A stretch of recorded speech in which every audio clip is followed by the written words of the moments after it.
आज का दिल्ली चुनाव का मूड मीटर। असदुद्दीन ओवैसी आज ओखला में हैं। अपने प्रत्याशी जो कि दिल्ली हिंसा का आरोपी भी है, नाम शिफाउर रहमान, उनके लिए वोट मांग रहे हैं। लेकिन जैसे ही प्रचार शुरू हुआ तो आम आदमी पार्टी के प्रत्याशी अमानतुल्लाह खान के माथे पर शिकन पड़ गई। अमानतुल्लाह खान 2 बार से ओखला सीट से विधायक रह चुके हैं। खान साहब कमांडर इन चीफ यानी अरविंद केजरीवाल के टारगेट पर हैं बीजेपी और कांग्रेस।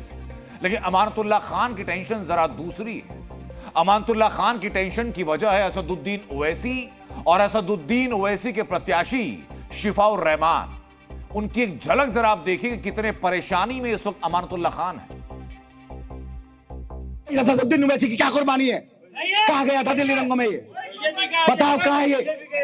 आपकी सीट को भाजपा को पहुंचाने वाला आपका हमदर्द होगा। आपके नेता को, जिसको पूरा हिंदुस्तान जानता हो, उसे हराने के लिए आ गया, ये आपका हमदर्द है? ये हमदर्द है? अरे ये हमदर्द नहीं है। पूरा दिन हो गया इसे आधिया, पूरा दिन आपकी वोट को जज्बात के साथ बांटना चाहता है। तो आपने खुद देखा और खुद सुना कि अमानतुल्लाह खान कितनी घबराहट में हैं, बौखलाए हुए हैं, सीधा निशाना साध रहे हैं असदुद्दीन ओवैसी पर। लेकिन सवाल ये कि 2015 के विधानसभा चुनाव में रिकॉर्ड तोड़ वोट से जीत दर्ज करने वाले और 2 बार के विधायक इतनी टेंशन में क्यों हैं? तो इस टेंशन की पूरी समीकरण आपको इस रिपोर्ट में दिखाता हूं।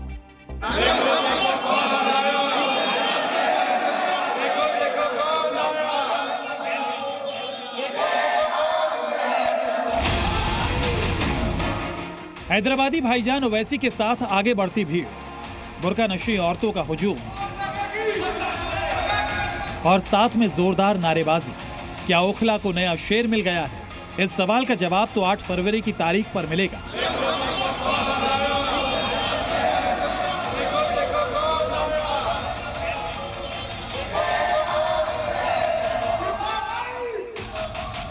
लेकिन आज जो तस्वीर ओखला की गलियों में दिखी, उसने यहां बरसों से पैर जमाए सियासी नुमाइंदों को टेंशन में डाल दिया है, जिनमें सबसे बड़ा नाम है 10 साल से विधायक की कुर्सी पर बैठे अमानतुल्लाह खान। एक नजर अमानतुल्लाह के चुनावी करियर पर डाल लेते हैं। 2020 के विधानसभा चुनाव में अमानतुल्लाह ने 1,30,000 वोट यानी करीब 66% वोट हासिल किए थे। दूसरे नंबर पर थे बीजेपी के चौधरी ब्रह्म सिंह, उन्हें 29.65% वोट मिले थे। कांग्रेस को सिर्फ 2.5% मिला था। वहीं साल 2015 के विधानसभा चुनाव में अमानतुल्लाह खान ने 1,04,000 यानी करीब 62.57% वोट हासिल किए थे। वहीं दूसरे नंबर पर थे बीजेपी के चौधरी ब्रह्म सिंह, उन्हें 39,000 वोट यानी करीब 24% मत हासिल हुए थे, जबकि कांग्रेस 12% वोट हासिल कर तीसरे नंबर पर आई थी।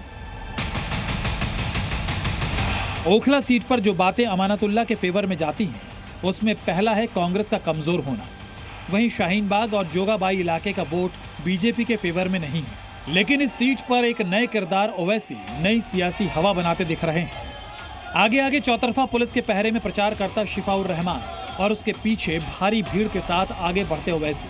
लेकिन क्या ओखला की ये गलियां ओवैसी की पतंग को दिल्ली विधानसभा तक पहुंचाएंगी? ओवैसी की रणनीति सिंपैथी कार्ड को धार देने की है। केजरीवाल को रेगुलर बेल क्यों हो गई, शिफा को क्यों नहीं होती? सिसोदिया को बेल हो गई 14 महीने के बाद। 5 साल से कई ओखला के बच्चे जेलों में सड़ रहे, उनको क्यों नहीं होती? आपको इसमें क्या कॉन्फ्लिक्ट नजर आता है? नहीं, क्यों नहीं हो रही? मेरा सवाल है भाई, ये ओखला की जनता हमसे सवाल कर रही है। तुम्हारे पास ऐसा जहर का तिर्याक क्या है, बताओ हमको। क्योंकि ओखला विधानसभा पर सियासी जंग बेहद कड़ी है। पिछले 2 विधानसभा चुनाव में सीट पर आम आदमी पार्टी को एक तरफा वोट मिलते रहे हैं, लेकिन इस बार ओवैसी का दांव नया खेल कर सकता है।